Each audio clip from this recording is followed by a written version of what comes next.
Hello, Mikel. Hello.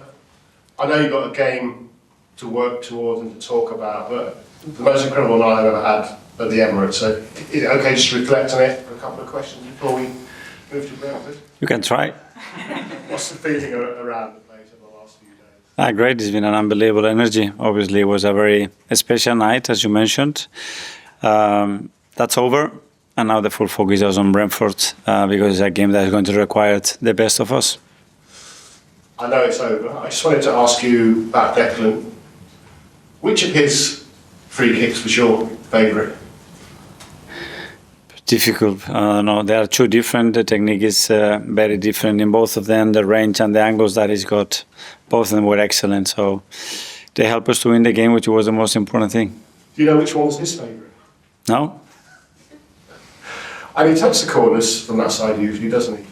What about now in terms of being the first in line for all free kicks? That's something that we discuss a lot. I mean, the different ways that he can create moments in and around the box, whether it is to assist, whether it is to score, because he has all the qualities. He can run into the box, he can eliminate people by dribbling, he has a long range shot, he has deliveries on set pieces. So that's what we're heading with him, you know, to become, again, that he can decide the games with very different tools as well.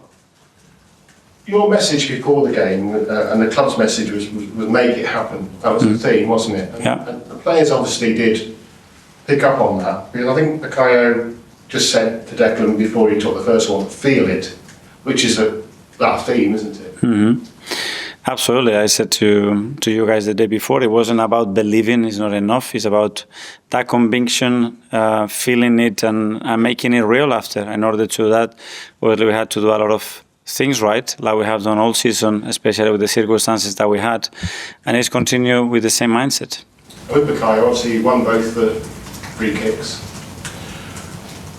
Still not probably 100% in terms of the games he's got in his legs, but frightened Real Madrid. How important will he be for the rest of the season?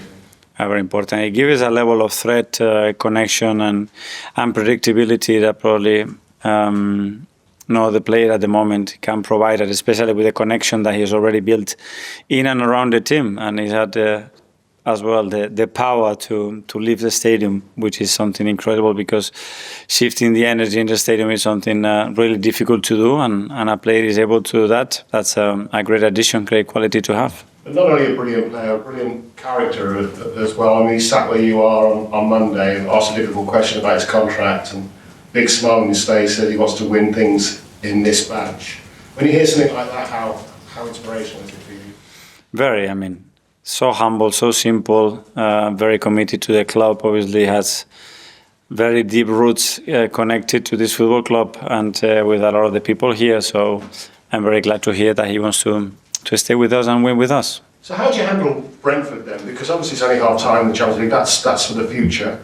Do you tap into that belief and that buzz that all the players who are involved on Tuesday have, or do you have to rest a few? Just with normality. I mean, this is our context. Play every 3 days. I'm playing in different competitions, the biggest stages, playing in Europe, then coming back to the Premier League and having a completely different game, completely different opposition and context around the game. And if you want to become a team that has the capacity to win in any of those, you have to do it every 3 days, regardless what the scenario is. Thank you. Premier League?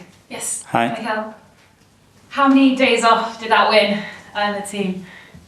Just one. Just one? Yeah. Only one. Were they happy with that? I think they were very happy with that. Sometimes after winning, you want to spend the next day in and around the team because you want to share that feeling. But we had a day off, just it was the best way to recover and prepare the game against Brentford. How did you spend it watching it over and over again? No, it was a game. Yeah, it was a game once, and then straight away I went into Brentford. That's the reality. Has it been hard to bring the players back down to earth?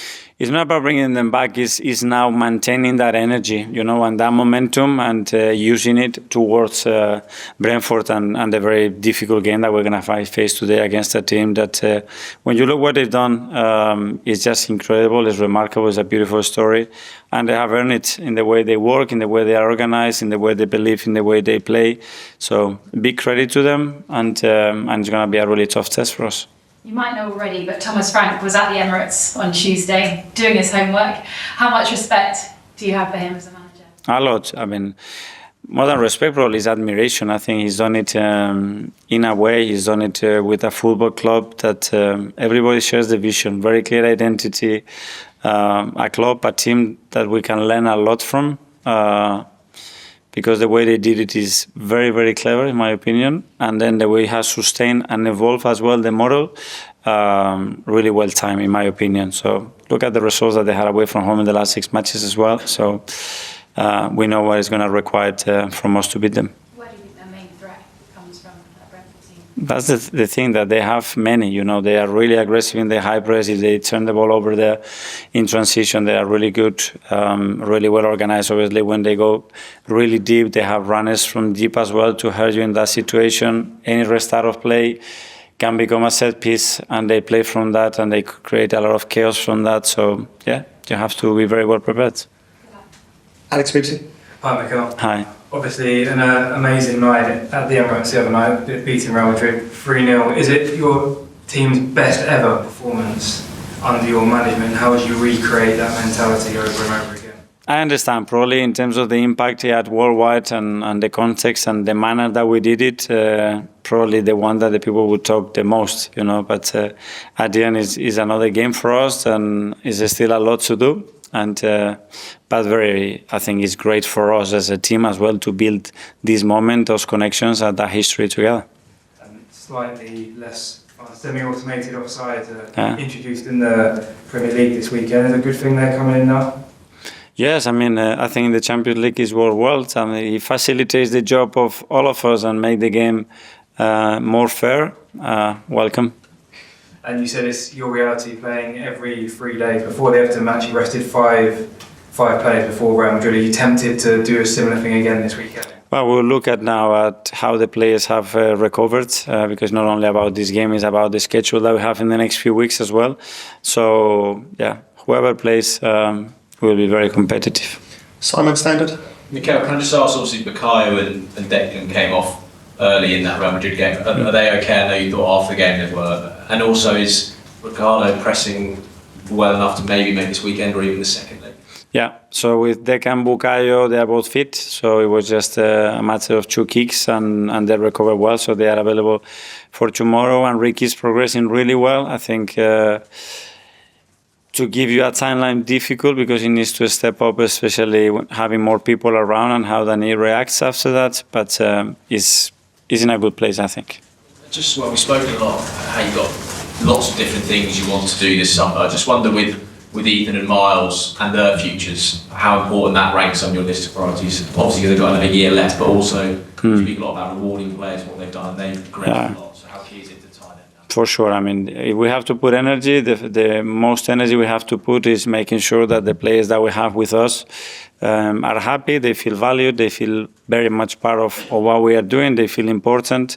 And then the rest of the necessities, okay, we can look, especially in our academy first, and then if we cannot do that, elsewhere. Tom Copeland. Hi, Mikel. Hi. I was going to do some maths with you quickly, if that's all right. Okay. We saw a video of Kai Havertz stepping up his rehabilitation. It was 104 days since Saka got injured to when he then returned. From the announcement of Havertz's injury, it will be 108 days to the last game of the season. Is there a chance that we could see Kai back? So we have some extra days there. Let's see. Every injury is the same. The mindset of those two, though, very, very similar.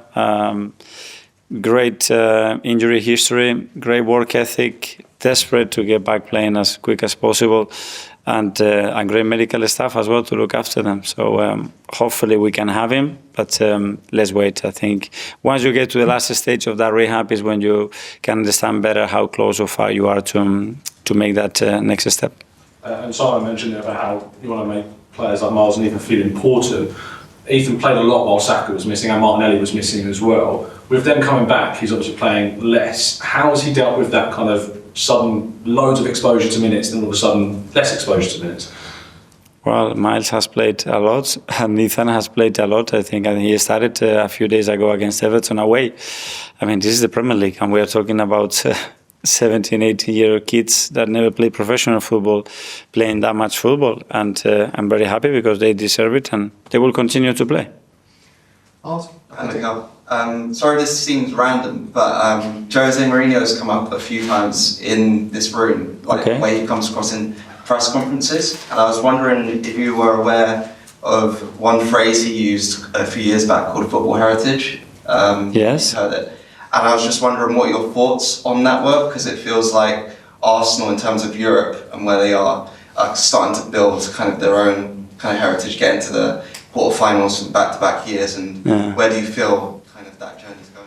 Well, I would like to use that word related to big trophies more than just qualification for next rounds. But we have to start somewhere. We weren't even in the Champions League for 7 years, so we have to start to build that story. And I think we are in the right track. But yeah, a lot to do. And with that, do you feel like it's more than just on the players and kind of coaching staff? Is it something that's more, I guess, all around the club? 100%. I mean, those nights like we had the other day, they're going to be remembered for many, many years. And that's the kind of nights that gives you belief, it gives purpose to that competition, it brings joy, and then it prepares you for the next one, because you are waiting to experience a feeling like this again. And that's the most important thing, in my opinion, that people are looking forward to expend these kind of emotions with us. Okay, last couple in the last section. James from ESPN. Hi. Just on the title race, Liverpool obviously have this lead at the top, but they've been knocked out of the Champions League. They didn't win the Carabao Cup. Do you take any encouragement from the fact that they are still to get over the line themselves in a big competition?